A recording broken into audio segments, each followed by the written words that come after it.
نحمده ونستعينه ونستغفره ونؤمن به ونتوكل عليه ونعوذ بالله من شرور أنفسنا ومن سيئات أعمالنا من يهده الله فلا مضل له ومن يضلله فلا هادي له وأشهد أن لا إله إلا الله وحده لا شريك له وأشهد أن سيدنا وسندنا وحبيبنا ومولانا محمدا عبده ورسوله صلى الله تبارك وتعالى عليه وعلى آله وأصحابه وبارك وسلم تسليما كثيرا كثيرا أما بعد فأعوذ بالله من الشيطان الرجيم بسم الله الرحمن الرحيم يا أيها الذين آمنوا كونوا أنصار الله كما قال عيسى ابن مريم للحواريين من أنصاري إلى الله قال الحواريون نحن أنصار الله فآمنت طائفة من بني إسرائيل وكفرت طائفة فأيدنا الذين آمنوا على عدوهم فأصبحوا ظاهرين وقال رسول الله صلى الله عليه وسلم اللهم إني أسألك حبك وحب من يحبك وحب عمل يقربني إلى حبك صدق الله مولانا العظيم وصدق رسوله النبي الكريم ونحن على ذلك لمن الشاهدين والشاكرين والحمد لله رب العالمين سبحانك لا علم لنا إلا ما علمتنا فعلمنا ما ينفعنا وانفعنا بما علمتنا وزدنا علما الحمد لله আল্লাহ তাআলার লাখো করোড় শুকর যে আল্লাহ তাআলার খাস ফজল করম মেহেরবানিতে আজকের এই দিনই মুবারক মাহফিলে আল্লাহ আমাদের শরীক হওয়ার তৌফিক দান করেছেন তার মহান দরবারে শুকর আদায় করছি আলহামদুলিল্লাহ। হে আমার প্রিয় ভাইরা, মানুষ কোন নেয়ামত পেয়ে যখন আল্লাহর শুকর আদায় করে তো কোরআনে কারীমের ওয়াদা আল্লাহ তার নেয়ামত বাড়িয়ে দেন। দুনিয়াবি কোন নেয়ামত পেয়েও শুকর আদায় করে তো আল্লাহ তার দুনিয়াবি নেয়ামতও বাড়িয়ে দেন। আখিরাতের কোন নেয়ামত পেয়ে শুকর আদায় করে তো আল্লাহ তার আখিরাতের নেয়ামতও বাড়িয়ে দেন। কোন নেক পরিবেশে শরীক হয়ে শুকর আদায় করে তো আল্লাহ তাকে নেক পরিবেশে শরীক হওয়ার সুযোগ তৌফিকও বাড়িয়ে দেন। আর একজন মানুষ যখন বারবার নেক পরিবেশে আসতে থাকে, তো আল্লাহ তার দিলের ভিতরে নেক পরিবেশের বুঝ দিতে থাকে। এরপরেও আসতে থাকে, তো ওই বুঝ তার ভিতরে বাড়তে থাকে। বাড়তে বাড়তে এক সময় আল্লাহর মেহেরবানিতে সে পুরা নেক পরিবেশের মানুষ হয়ে ওঠে। নেক পরিবেশের মানুষ হওয়ার পরেও নেক পরিবেশে লেগে থাকে, নিয়ম মেনে নিয়মিত ভাবে। তো আল্লাহ তাকে শুধু নেক পরিবেশের মানুষই বানান না, বরং আল্লাহ তাকে নেক পরিবেশের চুম্বকও বানিয়েছেন। যেমন লোহা অনেক সময় চুম্বকের সাথে লেগে থাকে, তো লোহার ভিতরেও চুম্বক ভাব এসে পড়ে। হয়তো একটা সময় ছিল যখন সে নিজেই পথহারা, কিন্তু আজ আল্লাহর মেহেরবানিতে সে শুধু জান্নাতি পথের পথিকই হয় না, আল্লাহ তাকে জান্নাতি পথের মাইল ফলকও বানিয়েছে। যে মাইল ফলক দেখে দেখে অনুসরণ করে করে বহু পথহারা মানুষ জান্নাতের পথ পেতে থাকে, জান্নাতের পথ চলতে থাকে, আর জান্নাত পর্যন্ত পৌঁছতে থাকে। আল্লাহ আমাকে, আমাদের সকলকে নেক পরিবেশের চুম্বক হিসেবে কবুল করেন। আল্লাহ আমাদের সকলকে দ্বীনি পথের মাইল ফলক, জান্নাতি পথের মাইল ফলক হিসেবে আল্লাহ কবুল করেন। হে আমার প্রিয় ভাইরা, আমি আপনাদের সামনে কোরআনে কারীমের একটি আয়াত তেলাওয়াত করেছি। রাসূল করিম সাল্লাল্লাহু আলাইহি ওয়াসাল্লামের একটা দোয়া শুনিয়েছি। তিলাওয়াতকৃত আয়াত এবং নবীজির এই দোয়াকে সামনে রেখে কিছু সময় কিছু কথা বলার চেষ্টা করব। আল্লাহ কথাগুলি আমাদের সকলের উপকারী কথা হিসেবে আল্লাহ কবুল করেন। হে আমার প্রিয় ভাইয়েরা, আমি সর্বপ্রথম নবীজির ওই দোয়াকে সামনে রেখে কথা শুরু করব, আর কোরআনে কারীমের বক্তব্যকে সামনে রেখে কথা শেষ করার চেষ্টা করব। আমি যে দোয়া নবীজির দোয়া শুনিয়েছি, এই দোয়ার ভিতরে নবীজি সাল্লাল্লাহু আলাইহি ওয়াসাল্লাম আল্লাহ তাআলার কাছে চাইতেছেন, দোয়া করতেছেন, আল্লাহুম্মা ইন্নী আসআলুকা হুব্বাক। 2 নম্বর, ওয়া হুব্বা মান ইউহিব্বুক। 3 নম্বর, ওয়া হুব্বা আমালি ইউকাররিবুনি ইলা হুব্বিক, ওয়া হুব্বা আমালি ইয়ানফাউনি হুব্বুহু ইলা হুব্বিক।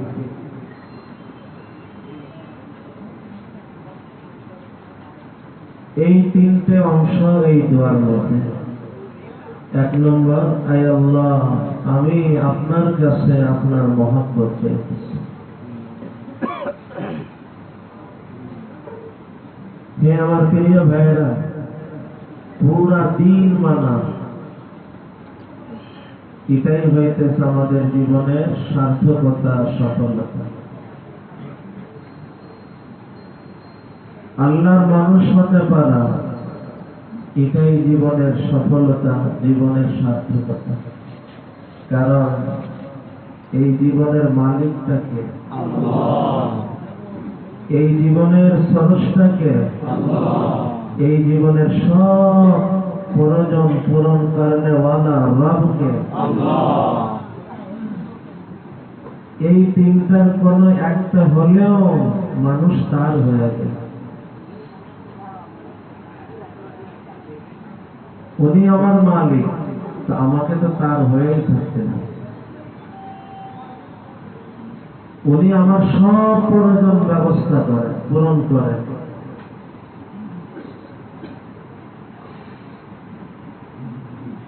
মানুষ তার হয়ে থাকে।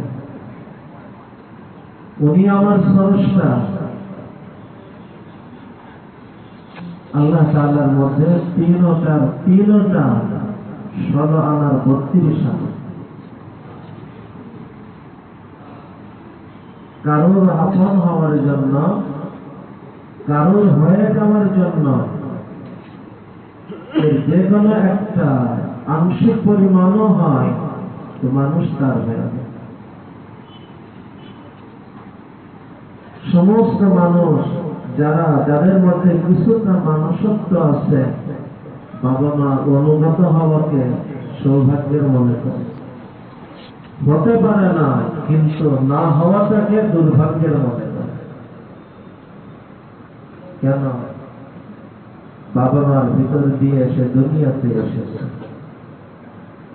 তার জন্ম লাভ করার ভিতরে বাবা মার ভূমিকা আছে। আমার জন্মদাতা। আচ্ছা বলেন তো, বাবা মা কি আমার স্রষ্টা? আমার সৃষ্টির মাধ্যম মাত্র বাবা মা। আসল স্রষ্টা, সৃষ্টিকর্তা আমার কে? আল্লাহ। সৃষ্টির মাধ্যম হওয়ার কারণে বাবা মার অনুগত হওয়া যদি সৌভাগ্যের হয়, কর্তব্যের হয়, যিনি আমার আসল স্রষ্টা তার অনুগত হওয়া আমার কতটা সৌভাগ্য, কতটা আমার দায়িত্ব। স্রষ্টাতে একমাত্র তিনি। বাবা আমার সব থেকে আপন, কারণ সৃষ্টির মাধ্যম তিনি। আল্লাহ তাআলা আমাকে সৃষ্টি করেছেন, কিন্তু এই সৃষ্টির মাধ্যম হিসাবে বাবা মাকে স্থান দেন। তো উনি আমার স্রষ্টা। বাবা মা সৃষ্টির সামান্য একটু মাধ্যম হওয়ার কারণে যদি আমার বাবা মার হওয়া উচিত, বাবা মার অনুগত হওয়া উচিত, যিনি আমার আসল স্রষ্টা তার অনুগত হওয়া আমার কতটা দায়িত্ব, কতটা কর্তব্য।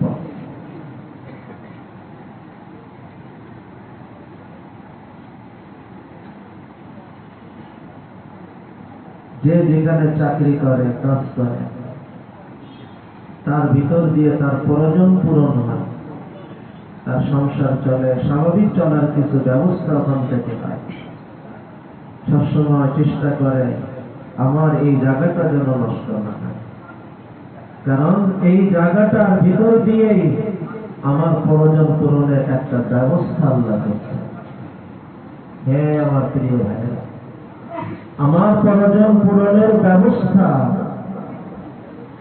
সামান্য মাধ্যম হওয়া এই দোকান, এই চাকরি, এই ক্ষেতকামাত, এর কারণে যদি এইগুলির প্রতি আমার এতটা আন্তরিকতা থাকে, এতটা দায়িত্ব কর্তব্যবোধ থাকে, এ বিষয়ে যদি এতটা সজাগ দৃষ্টি আমার থাকে, যিনি আমার আসল রব, যিনি আমার জীবনের সমস্ত প্রয়োজন পূরণ করেন, আমার জীবনের সমস্ত প্রয়োজন তিনিই পূরণ করছেন। কিছু প্রয়োজন তেমন স্বাভাবিক দুনিয়ার নিজামে আমি কাউকে মাধ্যমও বানাই না। আমার দেখার প্রয়োজন কে পূরণ করছে? আমার বলার প্রয়োজন কে পূরণ করছে? আমার শোনার প্রয়োজন কে পূরণ করছে? আমার বোঝার প্রয়োজন কে পূরণ করছেন? আমার চলার প্রয়োজন, ধরার প্রয়োজন, সব প্রয়োজন, আমার অক্সিজেনের প্রয়োজন, আলোর প্রয়োজন, বাতাসের প্রয়োজন, সব প্রয়োজন সরাসরি পূরণ করে। আর এই টাকা পয়সা, ব্যবসা বাণিজ্য, চাকরি বাকরি, এর ভিতর দিয়েও যে প্রয়োজন পূরণ, এরও পিছনের হাত, কন্ট্রোল, সব কিছু থাকে। তিনি একমাত্র আমার প্রয়োজন পূরণকারী রব। আরে যে চাকরির ভিতর দিয়ে আমার কিছু প্রয়োজন পূরণ হয়, সেই জায়গায় যদি আমি এতটা অনুগত হই,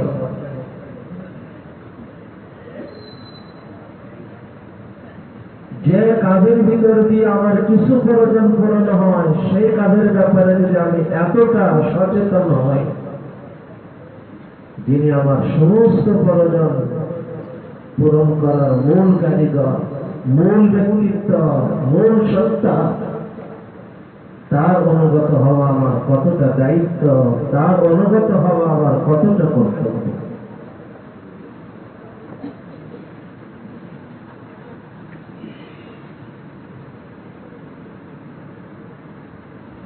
আর মালিক হওয়া, দুনিয়ায় তো আসলে কেউ মালিকই না, নামে মালিক।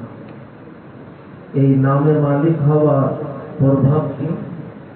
আমার জায়গা যা মনে চায় আমি করি।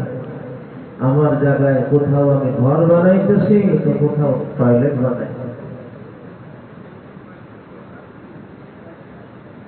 আমি একটা জিনিস ক্রয় করে মালিক হয়েছি, উত্তরাধিকারী সূত্রে মালিক হয়েছে। তো মালিক হওয়ার কারণে আমার যা মনে চায় আমি করি, কারোর কোনো প্রশ্ন করার অধিকারও মনে করি না, এবং তারা আমার ওইভাবে অনুগত হয়।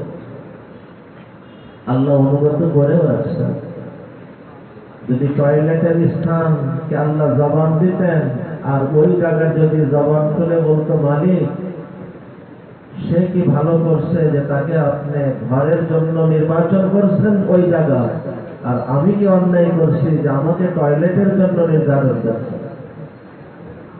মানুষ কি উত্তর দেবে? আমি মালিক, যেখানে মনে চায় আমি ঘর বানাবো, যেখানে মনে চায় টয়লেট বানাবো, তোমার প্রশ্ন করা।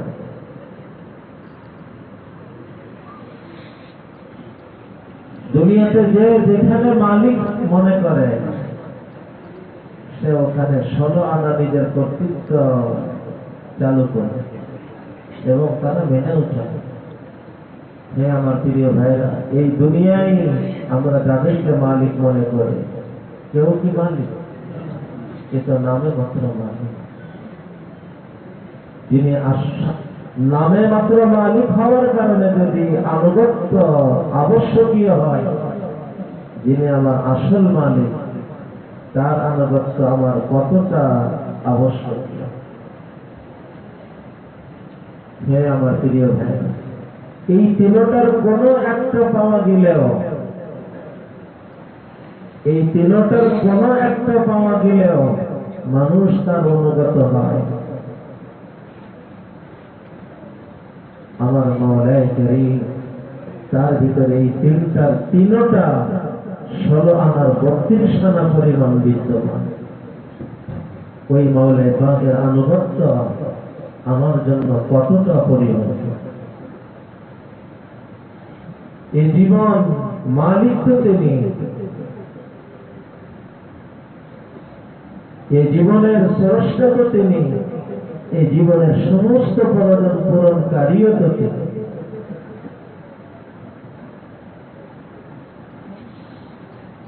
অর্থাৎ একজন মানুষের জীবনে সার্থকতা,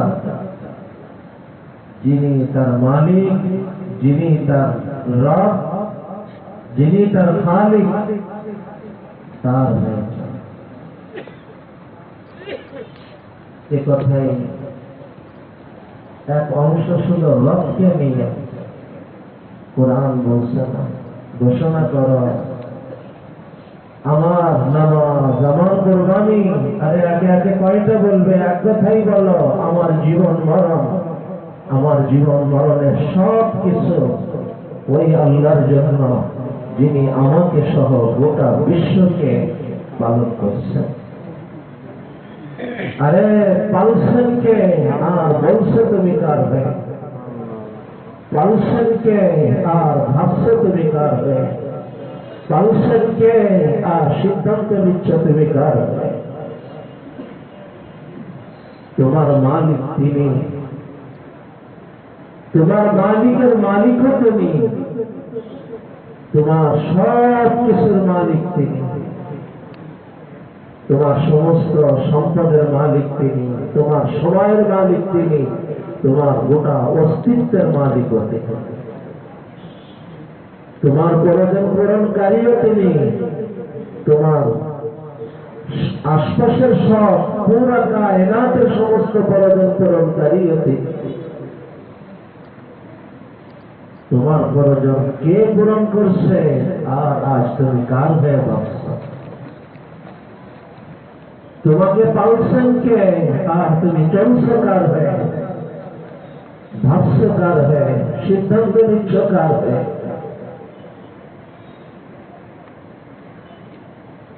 তোমার সময়ের মালিক, তোমার সম্পদের মালিক, তোমার গোটা অস্তিত্বের মালিক তো তিনি। পুরা কায়নাতের একচ্ছত্র মালিক তিনি, পুরা কায়নাতের একচ্ছত্র মালিকানা তার। এই জমিন তার মালিকানা, এই জমিনে একমাত্র তার কথা চলতে পারে, এই কায়নাতে একমাত্র তার কথা চলতে পারে। قل إن صلاتي ونسكي ومحياي ومماتي لله رب العالمين قل ঘোষণা করো إن صلاتي ونسكي আমার নামাজ আমার কুরবানি।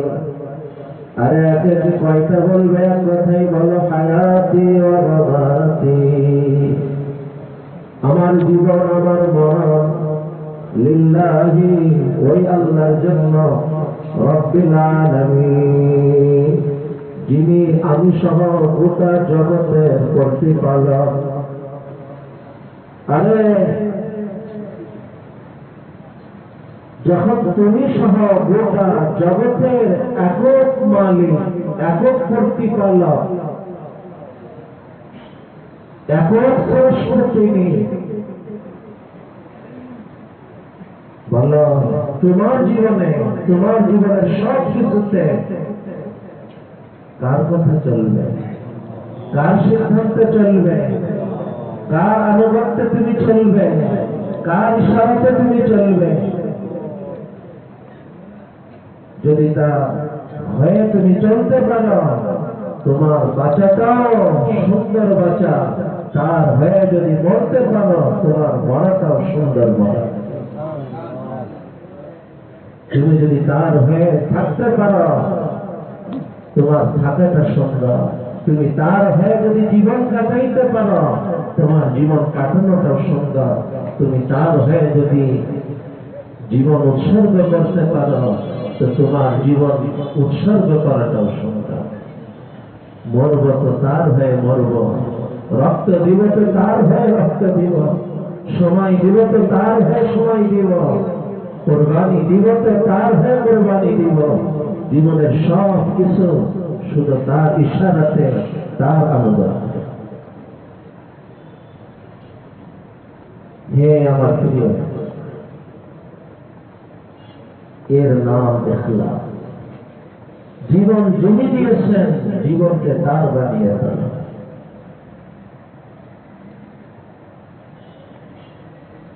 মনে রেখো, এই জীবনের সময়, এই জীবনের সম্পদ, এই জীবনের গোটা অস্তিত্বটাই এর একটার মালিকানা আমার নাই, এর সব কিছুর মালিকানা তার। যখন কিভাবে উনি আমার স্রষ্টা, এইভাবে উনি আমার রব, এইভাবে, এমনকি এইভাবে মালিক হওয়ার পরেও আবার আল্লাহ তাআলা আমাদের কাছে এক বিনিময়ের ওয়াদা করে আমাদের থেকে কিনেও নিয়েছে। ইন্নাল্লাহ আশতারা মিনাল মুমিনিনা আনফুসাহুম ওয়া আমওয়ালাহুম বিআন্না লাহুমুল জান্নাহ। ইন্নাল্লাহ আশতারা, নিশ্চয় আল্লাহ তাআলা ক্রয় করে নিয়েছেন। ভাই, কোন জিনিস বিক্রি করে ফেললে আর মালিকানা অবশিষ্ট থাকে? এমনি তো মালিক ছিলাম না, আল্লাহ নামে মালিক বানায়, তাও আমার কাছ থেকে কিনে নিতেছেন আর বলতেছেন তোমার সাথে আমার কেনা বিক্রি হয়ে গিয়েছে, তোমাকে আমি জান্নাত দিব, আর তুমি তোমার গোটা অস্তিত্ব আমার কথা মতন চালাবে। এ পাশে তুমি দিবে আনুগত্য, ও পাশে তোমার বিনিময় দেওয়া হবে ওই কল্পনাতীত জান্নাত। ইন্নাল্লাহা আশতারা মিনাল মুমিনিন, নিশ্চয় আল্লাহ তাআলা কিনে নিয়েছেন মুমিনদের থেকে আনফুসাহুম ওয়া আমওয়ালাহুম, তাদের জান তাদের মাল। আমার আছে কি আছে? আমার সম্পদ, সহায় সম্পদ, আমার গোটা অস্তিত্বই আল্লাহ তাআলা কিনে নিয়েছেন। বিআন্না লাহুমুল জান্নাহ, বিআন্না লাহুমুল জান্নাহ, বিনিময় আমাদেরকে জান্নাত দেওয়া হবে। হে আমার প্রিয় ভাই, কথা সংক্ষেপে সামনে বাড়ায় তো এই জীবনে স্রষ্টাকে শুধু এতটুকুর কারণেই এই জীবন কার হওয়া উচিত? যিনি স্রষ্টা তারা বলেন এই জীবনের মালিককে। এতটুকুর কারণেই এই জীবন কার হওয়া উচিত? এই জীবনের সমস্ত প্রয়োজন পূরণ করতেছেন কে? শুধু এতটুকুর কারণে এই জীবনের মালিক, এই জীবন কার হওয়া উচিত? এই তিনটা 16 আনার 32 আনা আমার মাওলাই কারীম। এরপরেও বলো তোমার জীবন তোমার মতে চালাবে, সমাজের মতে চালাবে, দেশের মতে চালাবে, জনগণের মতে চালাবে, এই জীবন তোমার মালিকের মতে চালাবে। قل إن صلاتي ونسكي ومحياي ومماتي, আমার জীবন আমার মরণ লিল্লাহি রাব্বিল আলামিন, লিল্লাহি রাব্বিল আলামিন, লিল্লাহি রাব্বিল আলামিন, ওই আল্লাহর জন্য যিনি আমাকে সহ গোটা বিশ্বকে পালছেন। আরে চোখের মালিক তুমি না, চোখ তোমার মতে চালাও না, চোখ তার মালিকের আনুগত্যে চালাও। জবানের মালিক আমি না, এই জবান আমার মতে ব্যবহার করার কোন সুযোগ নাই। এই জবানের মালিক আমার মাওলা, মাওলার আনুগত্যে জবানকে ব্যবহার করো। আমার জীবনের সময়ের মালিক আমি না, সময়ের মালিক আমার আল্লাহ। একটা মুহূর্ত সময় তোমার নিজের মন মতো চালায় না, এই সময়ের মালিক যে মাওলা, তার আনুগত্যে তোমার সময়ের একটা মুহূর্তকে ব্যবহার করো। তোমার সব কিছুর মালিক তো তিনি। তোমার মত মতো, পরিবারের মত মতো, সমাজের মত মতো, দেশের মত মতো, দুনিয়ার মত মতো তোমার চলার কোন সুযোগ নাই, চালানোরও কোন সুযোগ নাই। জীবন যার থেকে পাওয়া, স্রষ্টা যিনি আমার, মালিক যিনি আমার, রব যিনি আমার, এই জীবন তার আনুগত্যেই কাটবে, এই জীবন তার ইশারাতেই চলবে, এই জীবন তার চাওয়াতেই চলবে। এই জীবন বাঁচবে তো তার হয়ে, এই জীবন শেষ হবে তো তার হয়ে। যদি তার হয়ে তুমি বাঁচতে পারো, তার হয়ে মরতে পারো, তোমার বাঁচাটাও সার্থক, তোমার মরাটাও সার্থক, তোমার মৃত্যু কেমন সার্থক? সাহাবী রাসূল জীবন দিতেছে আর বলতেছে ফুজতু রাব্বিল কাবা, ফুজতু রাব্বিল কাবা, রব্বে কাবার কসম আমি কামিয়াব হয়ে গেলাম। মানুষ মনে করে বেঁচে কামিয়াব, এ কোন কামিয়াবি? মরতেছে আর বলতেছে, জীবন দিতেছে আর বলতেছে ফুজতু রাব্বিল কাবা, শহীদ হইতেছে, জীবন উৎসর্গ করতেছে আর বলতেছে ফুজতু ফুজতু রাব্বিল কাবা, রব্বে কাবার কসম আমি কামিয়াব হয়ে গেছি। হে আমার প্রিয় ভাই, আল্লাহর জন্য, আল্লাহর জন্য জীবন রাখবে, আল্লাহর জন্য জীবন উৎসর্গ করবে, এর নামই জীবনের সার্থকতা। আজকে একজন প্রশ্ন করতেছে, জুমার আগে প্রশ্নোত্তর পর্বে এই যে ছাত্র আন্দোলন হলো, বৈষম্য বিরোধী আন্দোলন, যারা জীবন উৎসর্গ করছে তারা কি শহীদের মর্যাদা পাবে? ও সময় উত্তর বলা হয়েছে। এই ধারাতে শুধু এই উত্তর না, পুরাই ধারার উত্তর বুঝে না। যদি কেউ জুলুমের বিপক্ষে, জুলুম মিটানোর জন্য সামনে বাড়ে, আদল ইনসাফ প্রতিষ্ঠিত করার জন্য সামনে বাড়ে, আর এই অবস্থায় তার মৃত্যু আসে, এ তো সৌভাগ্যের মৃত্যু, শাহাদাতের মৃত্যু, শাহাদাতের মাকাম পাওয়ার মৃত্যু। কিন্তু শর্ত একটা, আমার জীবন দিব আদল ইনসাফ প্রতিষ্ঠিত করার উদ্দেশ্যে, আমার মাওলাই পাককে খুশি করার উদ্দেশ্যে, আমার মাওলাই পাককে খুশি করার উদ্দেশ্যে, আদল ইনসাফকে প্রতিষ্ঠিত করার উদ্দেশ্যে। এই উদ্দেশ্য যদি কারোর বেড়ে জাগ্রত রেখে জীবন উৎসর্গ করে, তো তার এই জীবন উৎসর্গ করাকে আল্লাহ শাহাদাতের মাকাম দান করেন, শাহাদাতের মর্যাদা আল্লাহ তাকে দান করেন। সরাসরি জিহাদ ফি সাবিলিল্লাহ, কিন্তু নিজের বীরত্ব দেখানোর জন্য কেউ করে ফেলল শাহাদাত। আল্লাহকে সামনে রেখে, আল্লাহকে খুশি করার উদ্দেশ্য নিয়ে, আদল ইনসাফকে প্রতিষ্ঠিত করার লক্ষ্যে, এই বৈষম্যতাকে দূর করে আদল ইনসাফকে প্রতিষ্ঠিত করার উদ্দেশ্য নিয়ে সামনে বাড়ছে, কথা বলছে, জীবন দিয়েছে, সবগুলোর কারণে মানুষ নেকির দরওয়াজা খুলছে, জীবন উৎসর্গ করছে, শাহাদাতের মাকাম মিলছে। হে আমার প্রিয় ভাইরা, মূল পয়েন্ট যেটা দিলের মধ্যে গেঁথে নেওয়া, যা কিছু করব কার জন্য করব? আল্লাহর জন্য করে, আল্লাহর জন্য করে, বাঁচলেও গাজী, মরলেও শহীদ। আল্লাহর জন্য করে শর্ত, কিন্তু এর বাহিরে দলের জন্য, নিজের জন্য, অন্য কোন স্বার্থকে নিয়ে যদি কেউ কিছু করে, তার নামাজও নেকি না, তার তিলাওয়াতও নেকি না, জিকিরও নেকি না, জিহাদ ফি সাবিলিল্লাহ নেকি না, তার দান সদকা খায়রাতও নেকি না। সব দেখলেই দিন, দেখলেই আখিরাত, দেখলেই সত্য, বাস্তবে সব মিথ্যা। আল্লাহ আমাকে, আমাদের সকলকে জীবনের প্রতিটি ক্ষেত্রে আল্লাহকে সামনে রেখে চলার তৌফিক দান করুন। হে আমার প্রিয়, এই মূল কথাকে সামনে রেখে আপনাদেরকে দুটো কথা বিশেষভাবে আলোচনা করব। এক নম্বর, এই আল্লাহর মানুষ হওয়া,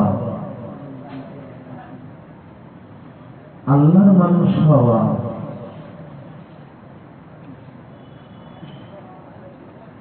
আল্লাহ মানুষ না হলে শাস্তি হবে, সেই ভয় আল্লাহর মানুষ হওয়া।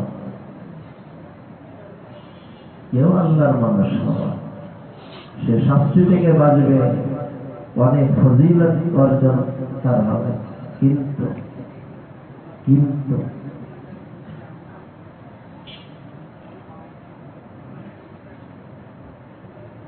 আল্লাহর মহব্বতে যদি কেউ আল্লাহর অনুগত হয়, আল্লাহর মহব্বতে যদি কেউ অনুগত হয়, তার অনুগত হওয়াটা অনেক সহজ হয়ে যায়। শুধু সহজ হয় না, মজাদার হয়ে যায়। ভয়ে অনুগত হয়, ওখানেও অনুগত হয়, কিন্তু মহব্বতে অনুগত হয়, তার অনুগত হওয়াটা মজাদার হয়ে যায়। আরিফুল্লাহ শাহ হাকিম মোহাম্মদ আফসার সাহেব রাহমাতুল্লাহ আলাইহি বলতেন,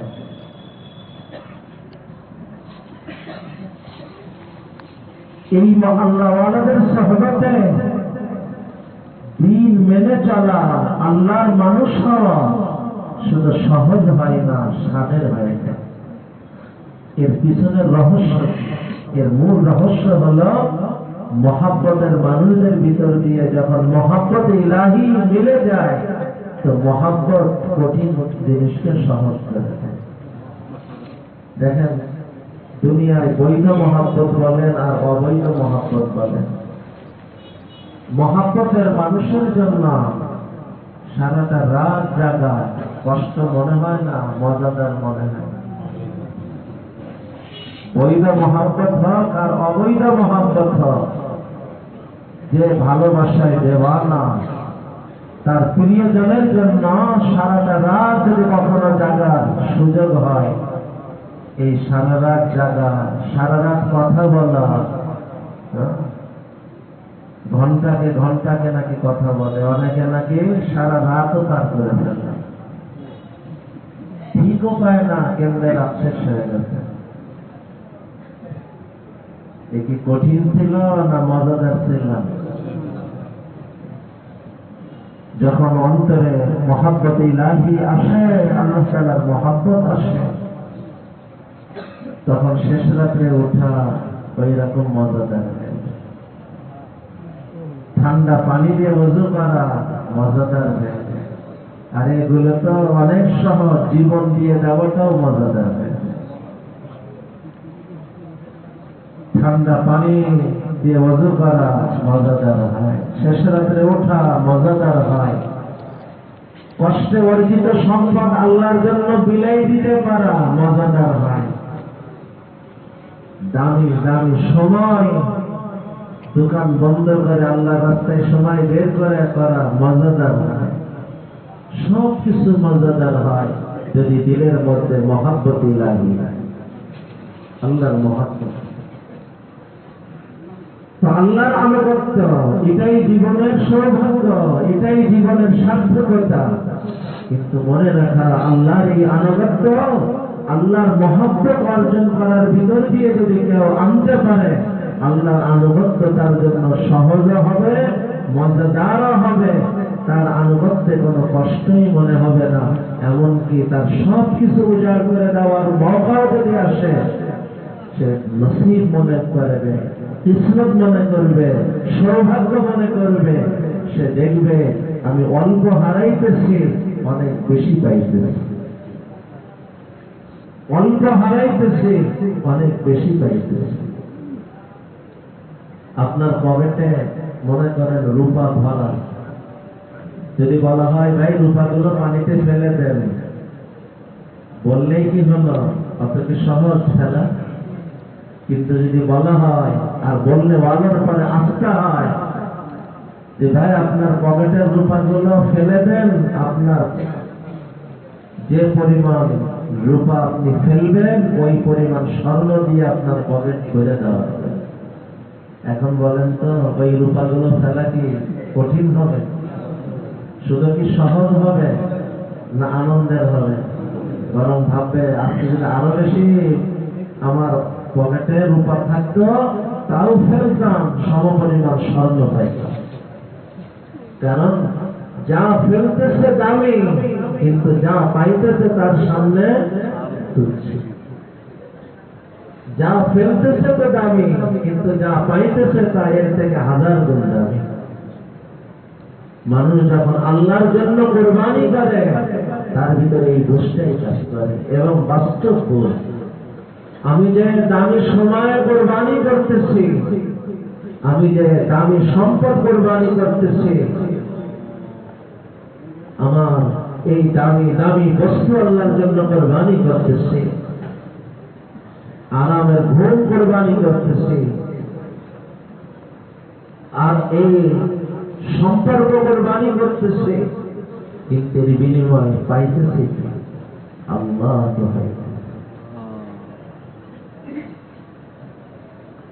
এই ঘরগুলো ফেলতেছি,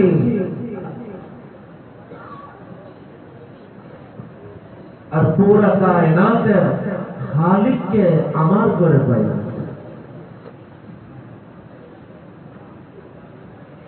চিন্তা করে আমি যা ছাড়তেছি তা সামান্য, আর যা পাইতেছি তা অসামান্য। আমি যা ত্যাগ করতেছি তা অতি অল্প, আর যা আমার মিলতেছে কল্পনীয়।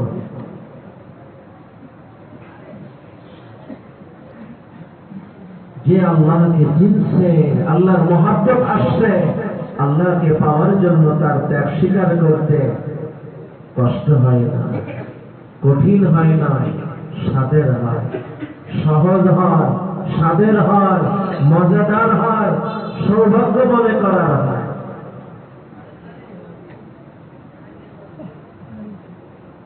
হে আমার প্রিয় ভাই, আল্লাহর মহব্বত কেমনে মিলবে? নবীজির দোয়াটা করছেন, এই দোয়া হইতেছে আল্লাহর মহব্বত পাওয়ার মৌলিক পথ উল্লেখ করা হয়েছে। 1 নম্বর, আল্লাহুম্মা ইন্নী আসআলুকা হুব্বাক। আল্লাহ, আপনার মহব্বত আমি তো পাওয়ার পাত্র নই, তাই আপনার কাছে আপনার মহব্বত ভিক্ষা চাইতেছে, আপনার কাছে আপনার মহব্বত চাইতেছে।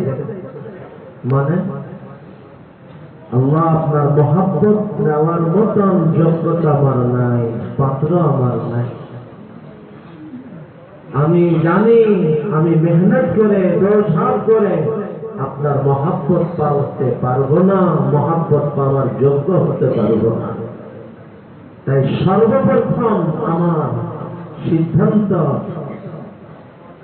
আমি তো আপনার মহব্বত পেতে চাই, আপনার কাছে ভিক্ষা চাইতেছি মহব্বত। এর মানে হলো আমি মহব্বত পাওয়ার অযোগ্য হতে পারি। আরেকটু পিছন থেকে যে বলছেন, মনে করেন কেউ যদি ময়লা একটা পাত্র নিয়ে আপনার আমার কাছে দুধ দেওয়ার জন্য সামনে রাখে, চোখ দিয়ে দেখতেছি ময়লা, এই ময়লা পাত্রে পরিষ্কার সুন্দর এই দুধ কেউ দিতে যাবে? আরে ময়লা পাত্র, দুধ দিব এর মধ্যে, তো সামান্য দুধ ময়লা পাত্রে কেউ দিতে চায় না। সেখানে মওলাই পাকের মহব্বত।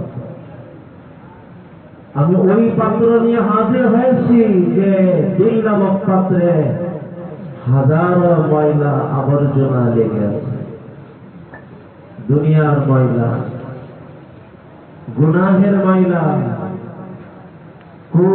ভাবনার ময়লা, দৃষ্টির ময়লা, কাজের ময়লা, হাজারো ময়লা দিয়ে যে দিল নষ্ট হয়ে আছে, ওই দিল নিয়ে বলতেছি আমি মহব্বত চাই। এই ময়লা ভরা দিলে আল্লাহর মহব্বত কি পাওয়া যায়? তাই আমি আমার মাওলাকে বলতেছি, মাওলা, আপনার মহব্বত পাওয়ার পাত্রতা আমার নাই, মহব্বত পাওয়ার যোগ্যতা তো আমার নাই, কিন্তু আমি জানি আপনি যদি কাউকে মহব্বত দিতে চান তো পাত্র যদি অপাত্র হয়, অপাত্র পাত্র বানাইতে আপনার সময় লাগে না, অযোগ্য যোগ্য বানাইতে সময় লাগে না। আল্লাহ, আমি মহব্বত পাওয়ার অযোগ্য, আপনার কাছে আপনার মহব্বত পাওয়ার জন্য হাত পেতেছি, আল্লাহ কবুল করেন, এই অযোগ্যকে মহব্বত পাওয়ার যোগ্য বানায় দেন। আল্লাহ, আমার কাছে আপনার মহব্বত নেওয়ার মতন পাত্র নাই, তাই আপনার কাছে হাত পেতেছে, আল্লাহ আপনি কবুল করেন, আমার অপাত্রকে পাত্র বানায় এই পাত্রে আপনার মহব্বত দান করেন। আল্লাহুম্মা ইন্নী আসআলুকা হুব্বাক। 1 নম্বর পথ, মাওলাই পাকের মহব্বত ইলাহি পাওয়ার 1 নম্বর করণীয় নিজেকে অযোগ্য মনে করো, নিজের পাত্রকে অপাত্র মনে করো, নিজেকে মাওলার সামনে পেশ করো। মাওলা আর চোখের পানি ছেড়ে মাওলাকে বলতে থাকো, মাওলা আমি তো আপনার মহব্বত পেতে চাই, কিন্তু পাত্র আমার নাই। মাওলা আপনার মহব্বত পেতে চাই, কিন্তু পাওয়ার যোগ্যতা আমার নাই। আল্লাহুম্মা ইন্নী আসআলুকা হুব্বাক, আল্লাহুম্মা ইন্নী আসআলুকা হুব্বাক। আল্লাহ আপনার মহব্বত পেতে চাই, কিন্তু মহব্বত পাওয়ার যোগ্যতা আমার নাই। আল্লাহ আপনার মহব্বত নিতে চাই, কিন্তু নেওয়ার পাত্র আমার নাই। এরপরেও আপনার কাছে চাইতেছি, কারণ জানি আমার ঈমান, আমার বিশ্বাস, আমার ইয়াকিন, আপনি যদি আপনার মহব্বত দেওয়ার সিদ্ধান্ত নেন, এ অযোগ্য মুহূর্তেই যোগ্য হয়ে যাবে, এ অপাত্র মুহূর্তেই পাত্র হয়ে যাবে। আল্লাহুম্মা ইন্নী আসআলুকা হুব্বাক, আল্লাহুম্মা ইন্নী আসআলুকা হুব্বাক, আল্লাহুম্মা ইন্নী আসআলুকা হুব্বাক। আল্লাহ আপনার মহব্বতের ভিতরে। 2 নম্বর, আল্লাহর কাছে আল্লাহর মহব্বত চেয়ে, মহব্বতে ইলাহি মাওলার থেকে পাওয়ার আবেদন করে কদম সামনে বাড়ান আর বলো ওয়া হুব্বা মান ইউহিব্বুক। খুব লক্ষ্য করে আল্লাহর মহব্বত পাওয়ার জন্য 2 নম্বর করণীয়। 1 নম্বর তো আল্লাহর কাছে মহব্বত পাওয়ার দোয়া করবে। 2 নম্বর, আল্লাহর মহব্বতের মানুষদেরকে মহব্বত করতে শিখবে। আল্লাহর মহব্বতের মানুষদেরকে মহব্বত করতে শেখো। কারণ যে আল্লাহর মহব্বতের মানুষকে মহব্বত করবে, এই মহব্বতটাকে মাওলার মহব্বত পর্যন্ত পৌঁছায় দিবে।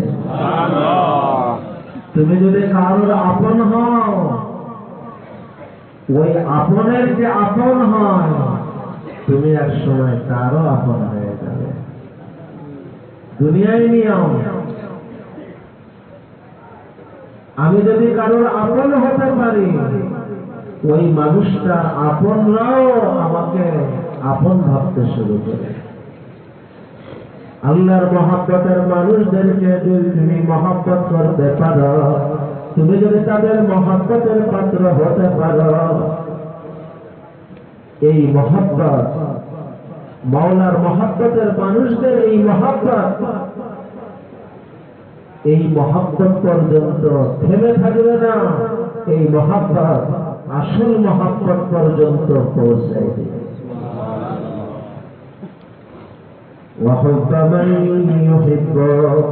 নবীজি দোয়া করতেছেন, আল্লাহ যারা আপনাকে মহব্বত করে তাদের মহব্বত আমাকে দান করে। আল্লাহর মানুষদেরকে মহব্বত করতে হবে, এর থেকে স্পষ্ট আর কি করতে দরকার?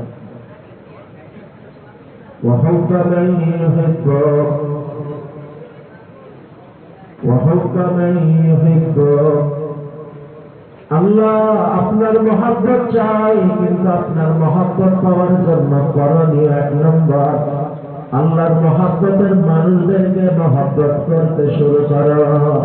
রিজালুল্লাহদের মহব্বত শুরু করো। আল্লাহর মহব্বতের মানুষদের মধ্যে সালেফিহিল আম্বিয়া কিরামকে মহব্বত করো, সাহাবায়ে কিরামকে মহব্বত করো, তাবেঈনদেরকে মহব্বত করো, আসলাফ ও আকাবিরকে মহব্বত করো, যেন আল্লাহর মানুষদের মহব্বত তোমাকে আল্লাহর মহব্বতের মানুষ বানানোর কারণ হবে। আল্লাহর মানুষদের মহব্বত, এটা শুধু আল্লাহর মানুষদের মহব্বত না, মনে রেখো, দিলের মধ্যে গেঁথে রেখো, আল্লাহর মানুষদের মহব্বত কোন মানুষের মহব্বত করা না। আল্লাহর মানুষদেরকে মহব্বত করা কোন মানুষকে মহব্বত করা না। আল্লাহর মানুষদেরকে মহব্বত করা আল্লাহর মহব্বত পাওয়া, আল্লাহর মানুষদেরকে মহব্বত করা, তার হাকিকত আল্লাহর মহব্বত অর্জন করা। আল্লাহর মানুষদের প্রথম মানুষ নবী করিম সাল্লাল্লাহু আলাইহি ওয়াসাল্লাম, সরকারে দো আলম সাল্লাল্লাহু আলাইহি ওয়াসাল্লাম। নবীর মহব্বতটা এতটা কাম্য, যার অন্তরে নবীর মহব্বত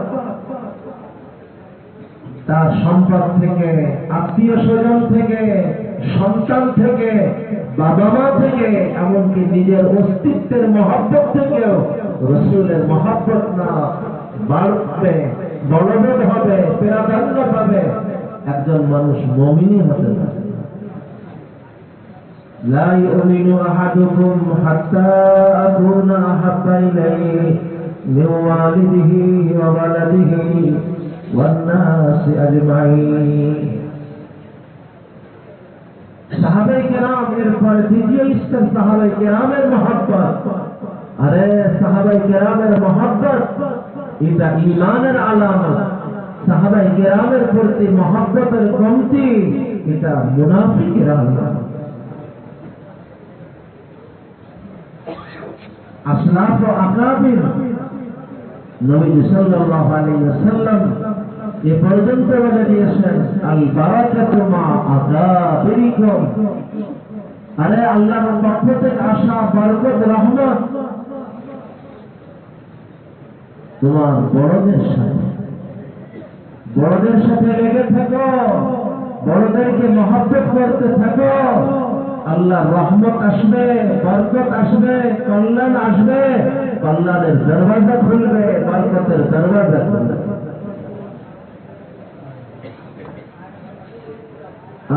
এই হাদিস তো স্পষ্ট কথা।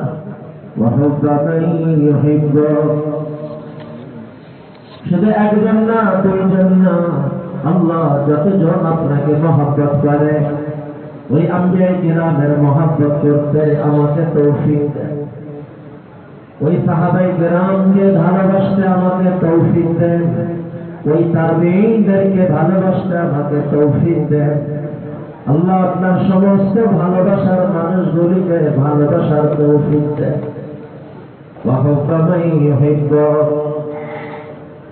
হে আমার প্রিয় ভাইরা, এই হাদিসের সাথে ওই হাদিসকে মিলাই নেন, আল মারউ মা'a মান আহাব্বা। যে যাদেরকে ভালোবাসে, নবীজি বলেন আখিরাত সে তাদের সঙ্গী হবে। আল্লাহর মহব্বতের মানুষদেরকে মহব্বত করো, ওই আল্লাহর মানুষদের সাথেই তোমার আখিরাত হবে। আল্লাহর দুশমনদেরকে মহব্বত করবে, তোমার আখিরাত আল্লাহর দুশমনদের সাথে হবে। তুমি যদি চাও তোমার আখিরাত আল্লাহর মানুষদের সাথে হোক, তারপর আল্লাহর মানুষদেরকে মহব্বত শুরু করো। এই মহব্বত তোমাকে আল্লাহর মহব্বত নসিব করাবে। এই মহব্বত আখিরাতে মহব্বতের মানুষদের সঙ্গী বানাবে। আরে মহব্বত যদি নাও থাকে তো কমপক্ষে মহব্বতের কিছু দাবি ভান ধরো। মহব্বত নাই তো মহব্বতের কিছু ভান ধরো, এই ভান ধরাটাও তোমার কাজে আসবে। ভান ধরা কি জানেন না? ভান ধরা হলো মহব্বতের দাবি। আমার ভিতরে মহব্বত তো নাই, কিন্তু মহব্বত হলে যাকে মহব্বত করে তার সাদৃশ্যতা গ্রহণ করে না। যে যারে ভালোবাসে তার মতন চুলের কাঠি, তার মতন পোশাকের ফ্যাশন, তার মতন হাঁটার ভাব, তার মতন কথা বলার ভাব, সব কিছুর ভিতরে তার একটা যেন ভাব সামনে আসে। এটা হইতেছে মহব্বতের স্বাভাবিক দাবি। যে যাকে ভালোবাসে তার মতো হওয়ার চেষ্টা করে। তো আল্লাহর মানুষদের মহব্বত যদি তোমার ভিতরে নাও থাকে আল্লাহর মানুষদের মহাব্বতের যে দাবি ছিল, মহাব্বতের মানুষদের একটু রূপ ধরা, এই রূপ ধরে চলার চেষ্টা করো, এটাও বৃথা যাবে না। হাদিস বলে মান তাশাব্বাহা বিকাওমিন ফাহুয়া মিনহুম, যে যাদের রূপ ধরবে আল্লাহ আখিরাতে তাদের সঙ্গী বানাবে। মূল তো হলো আলমারু মা মান আহাব্বা, কিন্তু আলমারু মা মান আহাব্বা, আল্লাহর প্রিয় মানুষের মহব্বত নাই, এখনো আসে নাই।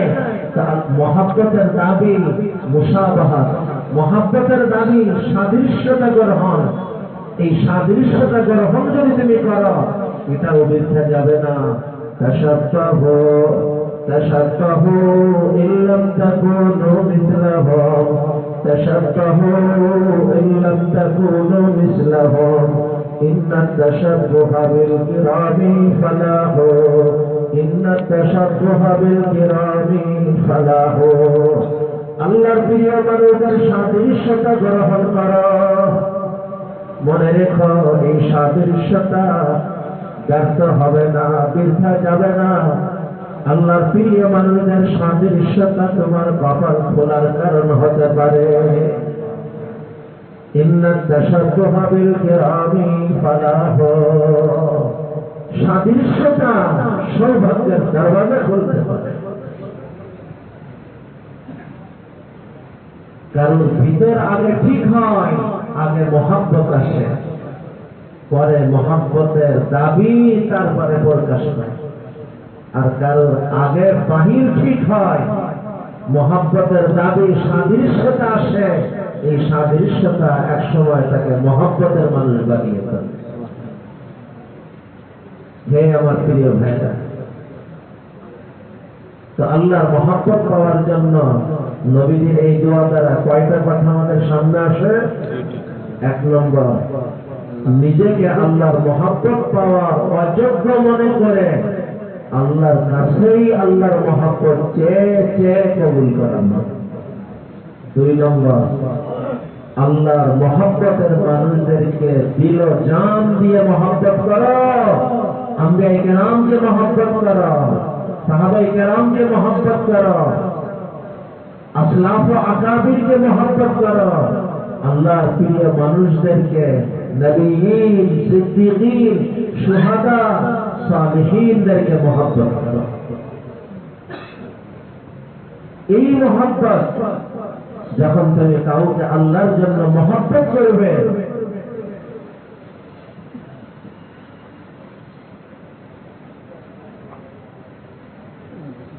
তুমি যখন কাউকে আল্লাহর জন্য মহব্বত করবে, যে মহব্বতে শুধুমাত্র আল্লাহর সামনে, হাদিস দ্বারা বুঝে আসে এই মহব্বতের কারণে আল্লাহ তার মওত, ঈমানি মওত নসিব করেন। ওমান আহাব্বা আবদান লা ইউহিব্বুহু ইল্লা লিল্লাহ যাকা তাআমাল ঈমান। শুধু আল্লাহর জন্য মহব্বত করে আল্লাহ তাআলা তার অন্তরে ঈমানের হালাওয়াত, বাসাশত তার দিল দিমাগের মধ্যে, অস্তিত্বের মধ্যে আল্লাহ ঢুকায়। আর একবার যদি হালাওয়াত ঈমানই মিলে যায়, তো ঈমান একবার ভিতরে ঢুকলে আর বের হয় না। এই হাদিস দ্বারা হযরত রাসূলুল্লাহ সাল্লাল্লাহু আলাইহি ওয়াসাল্লাম সম্ভবত বলতেন, এই হাদিসের আলোকে বুঝে আসে, কোন মানুষ যদি আল্লাহর জন্য আল্লাহর মানুষদেরকে মহব্বত করে, দিল জান দিয়ে মহব্বত করে, আল্লাহ এই মহব্বতের কারণে তার সামনে ঈমানি মওতের দরওয়াজা খুলে দিবে।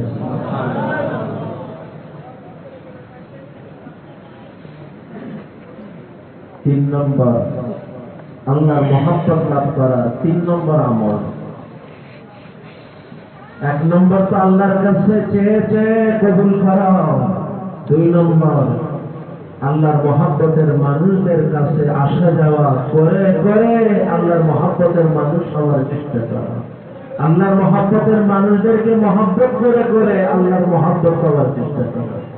আর যখন আল্লাহর মানুষদের মহব্বত করবে, তো মহব্বতের দাবি মহব্বতের মানুষের কাছে আসা সহজ। এটাও এর ভিতরে ইশারাতুন নজর ধারাতে এর ভিতরে ঢুকাবে।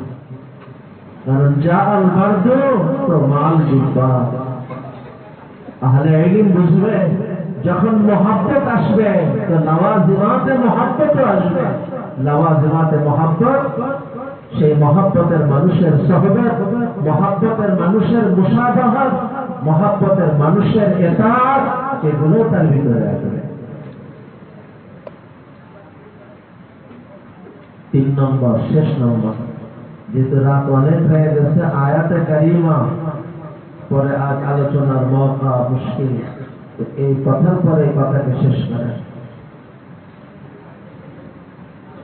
আল্লাহর কাছে আল্লাহর মহব্বত চেয়ে আল্লাহর মহব্বতকে তোমার জন্য কবুল করো।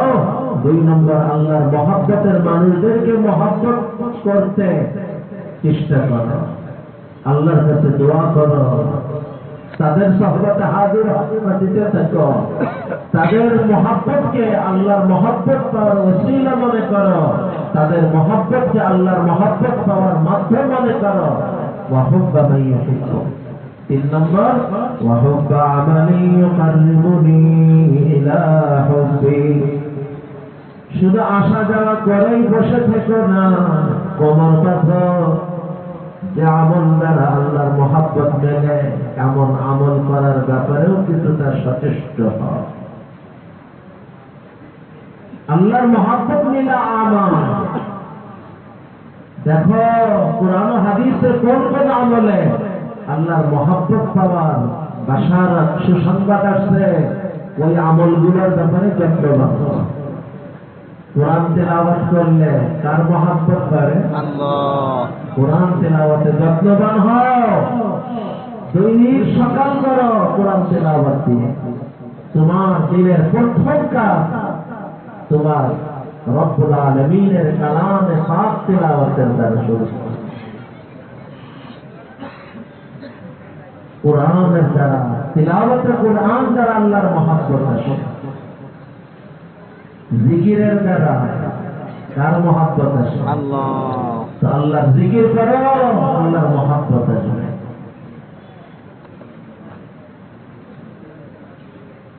দান সাদকা দ্বারা কার মহব্বত আসে? আল্লাহ।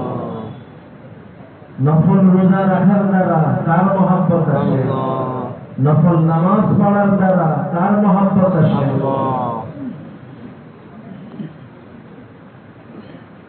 আল্লাহু রাব্বি। আর সত্যিকে আল্লাহর মহব্বতের মানুষ যিনি, কে বলেন তো?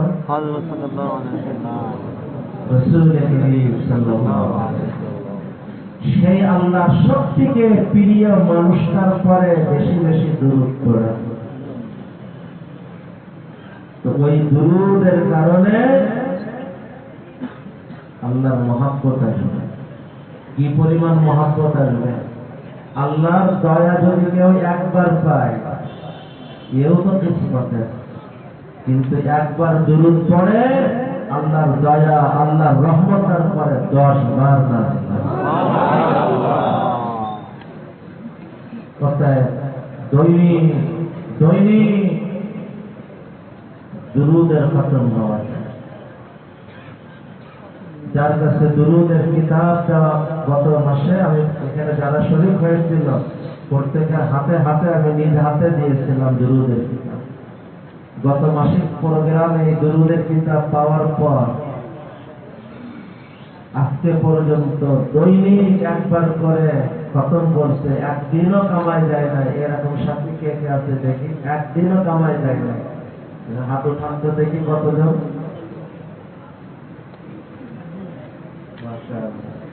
মাশাআল্লাহ, আল্লাহ কবুল করে। হাত আরো উঠা দরকার ছিল না? যারা কিতাব এখনো পাই নাই, তথ্য কেন্দ্রে বা অফিস থেকে নিয়ে নিব। যদি শেষ হয়ে যায় পরেশান হওয়ার কিছু নেই, আবার আগামী মাসে আনার চেষ্টা করা হবে। এটা আমাদের পক্ষ থেকে হাদিয়া ওই মানুষটার জন্য যে দৈনিক একবার পড়ার নিয়ত করবে, যে জাদুঘরের মতন রেখে দিবে তার জন্য হাদিয়া না। যে দৈনিক একবার পড়ার নিয়ত করছে, হয়তো কোনো দিন ওজোর আসতে পড়তে পারে নাই, কিন্তু নিয়ত ছিল দৈনিক পড়া, তার জন্য এটা হাদিয়া। আর যে এখন আরবি পড়তে পারি না, সে আরবি শিখে নিব। যতদিন শেখা না হয়, নিজের মতন দৈনিক নামাজে পড়া দুরূদ ইব্রাহিমকে পড়তে পারবে, ছোট্ট দুরূদ সাল্লাল্লাহু আলাইহি ওয়াসাল্লাম কে পড়তে পারবে। 100 বার সাল্লাল্লাহু আলাইহি ওয়াসাল্লাম পড়বে। ভাই, দুরূদ এমন এক আমল, প্রত্যেকবার প্রতি দুরূদে 10টা গুনাহ মাফ হবে, 10টা মর্যাদা বাড়বে, আল্লাহর রহমত 10 বার নাযিল হবে। যে দুরূদ পড়ে তার নাম পরিচয় সহ নবীদের কাছে পেশ হয়, আপনার অমুক উম্মত আপনার দুরূদের হাদিয়া পাবে। কত সৌভাগ্যবান যার নাম নিয়মিত নবীজির রওজায়ে আতহারে, নবীজির সামনে নিয়মিত পেশ হতেছে। অতএব দুরূদের ইহতিমাম, ফরজ তো আমার ডিউটি, কিন্তু মহব্বত ইলাহি পাওয়ার জন্য নওয়াফিল নফল কাজ, কিছু নফল নামাজ, নফল তিলাওয়াত, নফল জিকির, নফল দুরূদ, দোয়া, মুনাজাত, এগুলো। আর মনে রাখেন, এই যে নফল আমাল, আজ গুনাহের চাহিদা বেড়ে ওঠে না নফসের সাথে। কারণ হলো নফসের সাথে মোকাবেলা করবে যে রূহ, এ তো দুর্বল হয়ে আছে, পারবে কিনা। অতএব রূহকে সতেজ করতে হবে। রূহ সতেজ করার পর কি? আর জুমাতে এক প্রশ্নের উত্তরে বলেছিলাম, দেখেন, মানুষ পুষ্টিকর খাবার খায়, খাবার তো শেষ হয়ে যায়, কিন্তু ওর ভিতর দিয়ে শরীর এক শক্তি, এক পুষ্টি স্থায়ীভাবে শরীর ধারণ করে নেয়। খাবার শেষ হয়ে যায়, কিন্তু পুষ্টিকর খাবারের ভিতর থেকে একটা শক্তি, একটা পুষ্টি, একটা ভিটামিন শরীর ধারণ করে নেয় স্থায়ীভাবে। তদ্রূপ ভালো কাজ, নেক আমল একসময় শেষ হয়ে যায়, কিন্তু ওই নেক আমলের ভিতর দিয়ে এক পুষ্টি, এক শক্তি, এক ভিটামিন তার আত্মা গ্রহণ করে সতেজ হতে চলে। অতএব নেক আমল আপনার রূহকে সবল বানাবে, নেক আমল আপনার রূহকে শক্তিশালী বানাবে। আর রূহ যত শক্তিশালী হবে, রূহ যত সবল হবে, ইনশাআল্লাহ নফস শয়তানের সাথে আপনার পেরে ওঠা তত সহজ হবে। নফস শয়তান তো সবল বানিয়েছে, আর রূহ দুর্বল বানিয়েছে, কেমনে পারবো? অতএব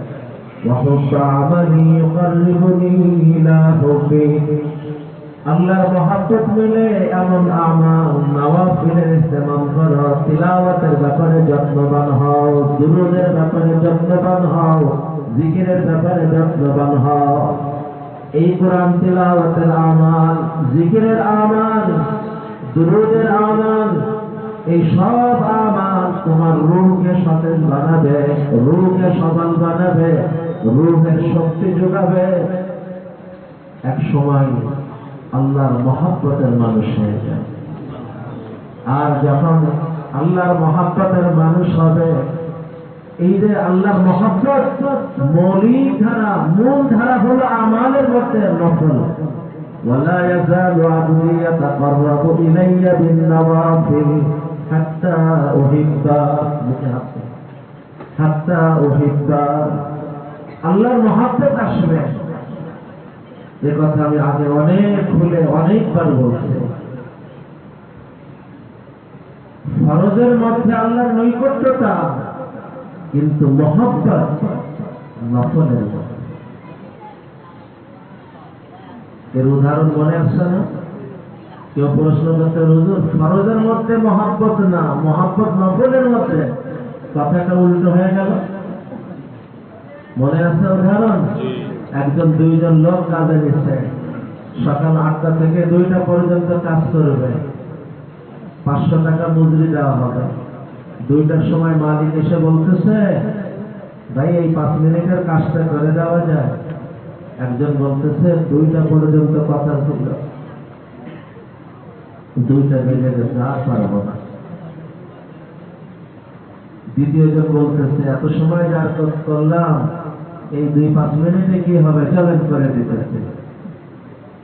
ভাইরা মা, 500 টাকার মজুরি দুজন ঠিক মতন পাবে, কারণ কাজে কেউ ফাঁকি দেয় না।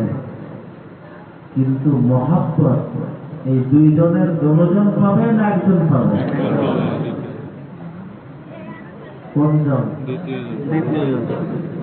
প্রথম জন যদি প্রশ্ন করে, মালিক সেই সকাল থেকে আমিও তো সমান তালে কাজ করছি, অংশ অনুপাতে আমার মহাব্বতের অধিকার নাই? আমারও তো মহাব্বত পাওয়ার অধিকার আছে। তাকে কি উত্তর দেওয়া হবে? বেটা, তুমি যে সময়ের কথা উল্লেখ করতেছ, ওটা ডিউটি। ডিউটির সাথে মজুরির সম্পর্ক হয়। মহাব্বত পাইতে হলে ডিউটির বাইরে 5 মিনিট সময় দেওয়া যাবে। ফরজ ওয়াজিব ফারায়েজ একটা মুসলমানের ডিউটি, এর মধ্যে যদি কোনো কমি খামি হয় তো তার মজুরি হারানোর আশঙ্কা। মজুরি কি? প্রথম ধাপে জান্নাত পাওয়ার সুযোগ হারানোর আশঙ্কা। কিন্তু আল্লাহর মহব্বত যদি পেতে চাও, এই ফারায়েজের পাশাপাশি বাড়তি 5 মিনিট নফলের ব্যাপারে যত্নবান। এই কারণেই নফলের আরেক নাম মুস্তাহাব। মুস্তাহাব হুব্বুন থেকে নির্গত। হুব্বুন মানে ভালোবাসা। নফলের নাম মুস্তাহাব এজন্যই রাখা হয়েছে, তুমি যদি আল্লাহর মহব্বত পেতে চাও তো নফলের ভিতরে আল্লাহর মহব্বতকে তলাশ করো, কারণ আল্লাহর মহব্বত নফলের মধ্যে লুকানো। وحب عمل يقربني إلى حبه। আল্লাহ যে আমলে আপনার মহব্বত মেলে, ওই আমলকে মহব্বত করার তৌফিক দান করেন। ওই আমল করার কথা বলে না, ওই আমলকে মহব্বত করার তৌফিক দেন। আপনার মহব্বতের মানুষদের সোহবতে যাওয়ার দোয়া চাওয়া হয় না, আপনার মহব্বতের মানুষদের মহব্বত করার তৌফিক দেন। কেন? সরাসরি ডাইরেক্ট সোহবত তো চাওয়া হইতে পারত, তার কারণ সোহবত চাইলে মহব্বত হওয়া জরুরি ছিল না, কিন্তু মহব্বত যদি এসে যায় সোহবত এমনি এসে যাবে। তদ্রূপ আমলের মহব্বত যদি একবার দিয়ে এসে যায়, তাহলে আমলও হবে, আর আমল খুশু খুজুর সাথে হবে, যেটা আমলের জান, যেটা আমলের বিরাট। নফল আমল করার তৌফিক দেন। আরেকটা হল আল্লাহ এই নওয়াফিলকে মহব্বত করার তৌফিক। দুটোর মধ্যে আসমান জমিন দরকার। নফল করতে পারা শুধু আমলটাই করা, আর নফলকে মহব্বত করতে পারা ওই আমল খুশু খুজুর সাথে করতে। আর আমল যখন খুশু খুজুর সাথে হবে তো আমল জানদার হবে। আমল জানদার হবে তো ওই আমালের সমস্ত ফাজাইল, সমস্ত লাওয়াজিমাত, সমস্ত খাওয়াত, খাতিয়াত তার সাথে যুক্ত হবে। এই 3টে কথা যদি কেউ বুঝে নিতে পারে, ধারণ করতে পারে, সে মহাব্বত ইলাহি এই নেমতে উজমা, নেমতে আজিমা সে পেয়ে যাবে। নিয়ত করা যায় না ইনশাআল্লাহ। এখন থেকে আল্লাহর কাছে আল্লাহর মহাব্বত নিয়মিত চাইতে পারবেন ইনশাআল্লাহ। আল্লাহ মহাব্বত পাওয়ার পাত্র নাই, যোগ্যতা নাই, তাই মহাব্বত পাওয়ার চেষ্টা আমি আগে করতেছি না, আপনার কাছে আগে ভিক্ষা চাইছি। আল্লাহ আপনার মহব্বতের নেমত আমাকে নসিব করেন। আল্লাহুম্মা ইন্নী আসআলুকা হুব্বাক, বলেন সবাই আল্লাহুম্মা ইন্নী আসআলুকা হুব্বাক। আল্লাহ আপনার কাছে আপনার ভালোবাসা চাইতেছি।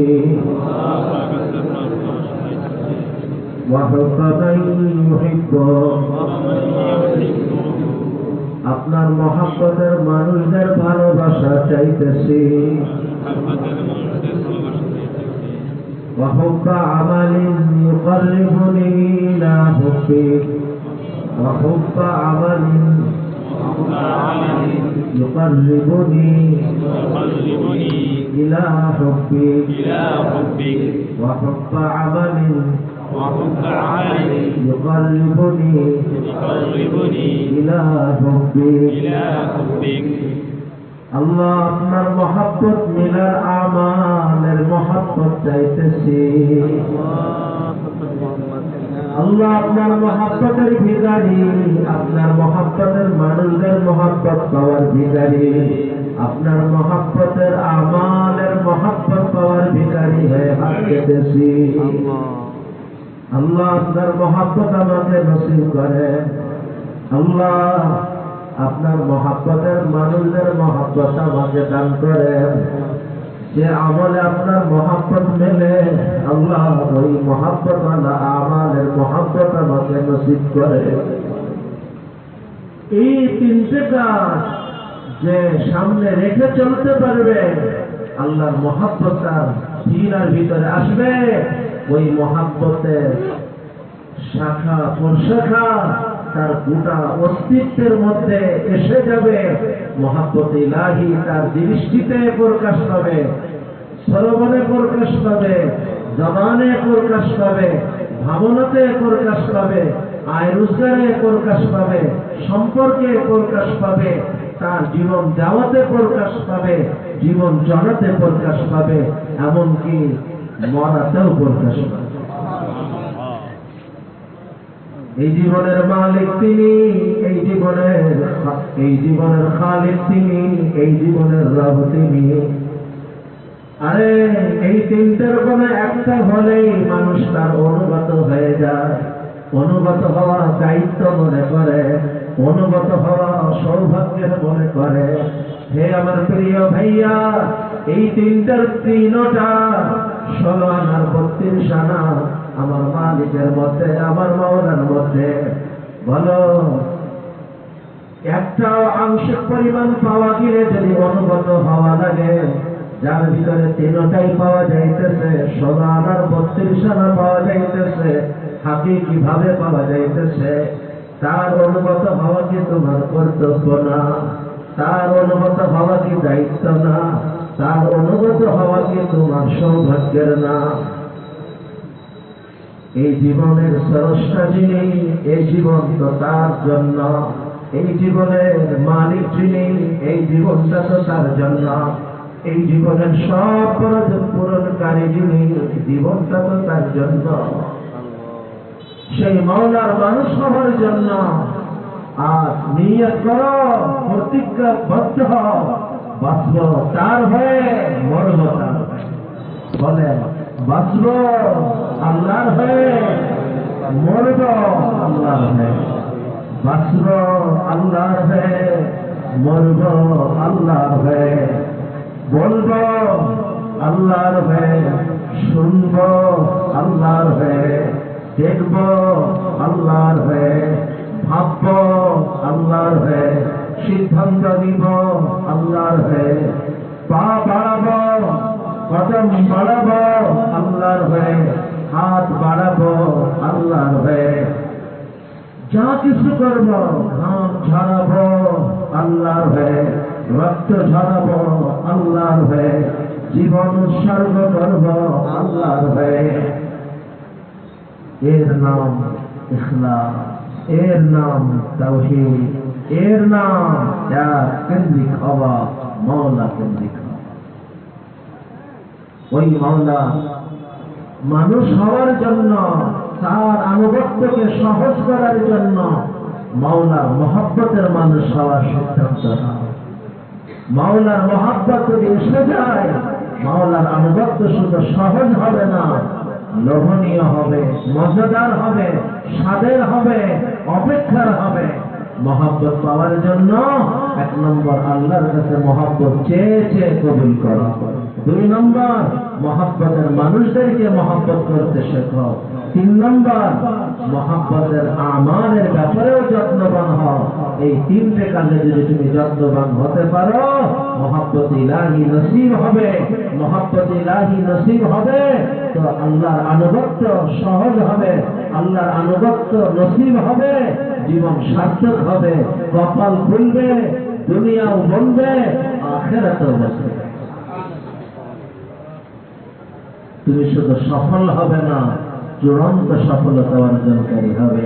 ومن يطع الله ورسوله فقد فاز فوزا عظيما فوزا عظيما। তুমি শুধু সফল হবে না, চূড়ান্ত সফলতা লাভ করবে। আল্লাহ যে কথাগুলি বলাইলেন, শোনাইলেন, আল্লাহ আমাকে আমাদের সকলকে আমলে আনার তৌফিক দান করেন। নিয়ত করা যায় না ইনশাআল্লাহ? এখন থেকে জীবন কার জন্য? কাকে খুশি করা লক্ষ্য বানাবো? বলবো কাকে সামনে রেখে? ঘাম ঝরাবো কাকে সামনে রেখে? বাঁচবো কাকে সামনে রেখে? মরবো কাকে সামনে রেখে? সব কিছু করবো কাকে সামনে রেখে? আল্লাহ এই অঙ্গীকার জীবনের শেষ মুহূর্ত পর্যন্ত রক্ষা করা সাহস করেন, তৌফিক দান করেন। আল্লাহুম্মা আমিন। ওয়া আখিরু দাওয়ানা আলহামদুলিল্লাহি রাব্বিল আলামিন। সবাই একবার দুরূদ শরীফ পড়ি। আল্লাহুম্মা